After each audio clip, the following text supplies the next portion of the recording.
हाल ही में भारत चीन की हिंसक झड़प में गलवान में भारतीय सैनिकों की शहादत पर जहां पूरे देश में गम और गुस्सा है, लोग जगह जगह चीनी राष्ट्रपति का पुतला फूंककर अपना गुस्सा दिखा रहे हैं। वहीं आज हम आपको एक ऐसे गांव के बारे में बताने जा रहे हैं जहां से अब तक 42 जवानों ने देश की रक्षा के लिए अपनी जान गंवा दी, लेकिन यहाँ कभी मातम नहीं छाया। प्रथम विश्व युद्ध से लेकर द्वितीय विश्व युद्ध तक इन जवानों ने दुश्मनों से लोहा लिया। भारत के इन सपूतों के बलिदान पर जहां देश गमगीन हो जाता है, वहीं इस गांव में कभी मातम नहीं छाता। ऐसे में ये कहना गलत नहीं होगा कि ये गांव शहीदों की धरती है। आइए जानते हैं भारतीय सपूतों के उस गांव के बारे में। ये गांव है मौधा, जो यूपी के फर्रुखाबाद में है और इसकी आबादी लगभग 4000 से ज्यादा है।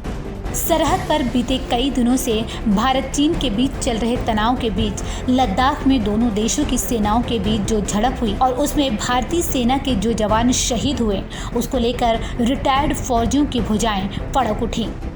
चीन से 1962 का युद्ध लड़ चुके रिटायर्ड फौजियों का कहना है कि चीन की फितरत में पीछे से हमला करना है। चीन इस गलतफहमी में ना रहे कि भारत अब 1962 वाला है।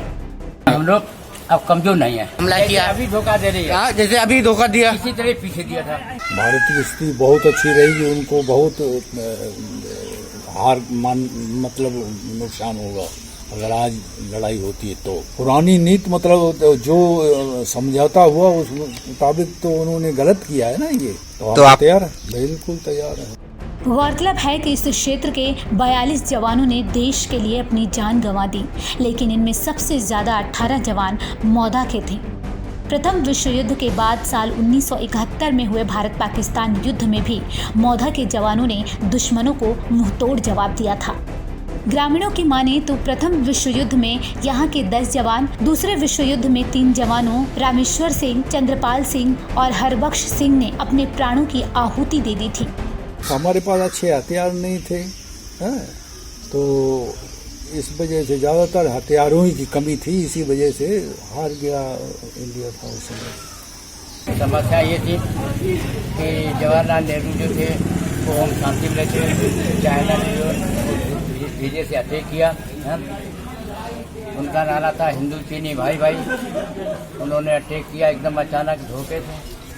और समस्या है क्या, उसमें हमारे पास कोई कारगर हथियार नहीं थे, हमारे पास इतनी फौज नहीं थी,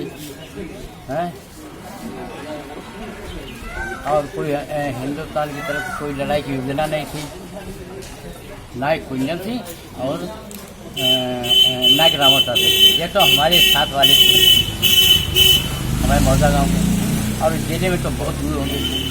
वहीं साल 1962 के भारत चीन युद्ध की बात करें तो इसमें 2 जवानों और साल 1965 में भारत चीन युद्ध में राज बहादुर सिंह दुश्मनों से लोहा लेते हुए शहीद हो गए थे। 1971 में भारत पाकिस्तान युद्ध में 2 जवानों ने दुश्मनों के दांत खट्टे किए थे, हालांकि वो भी इस जंग में गोली लगने से शहीद हो गए। मौधा गांव के 18 शहीदों समेत हैदरपुर, गोरसपुर सहित कई गांव के 42 जवानों ने देश के लिए जान दे दी थी। वहीं अब फिर से चीन की कायरानापूर्ण हरकत पर इन फौजियों का गुस्सा फूट पड़ा है। Bureau report, AB star news.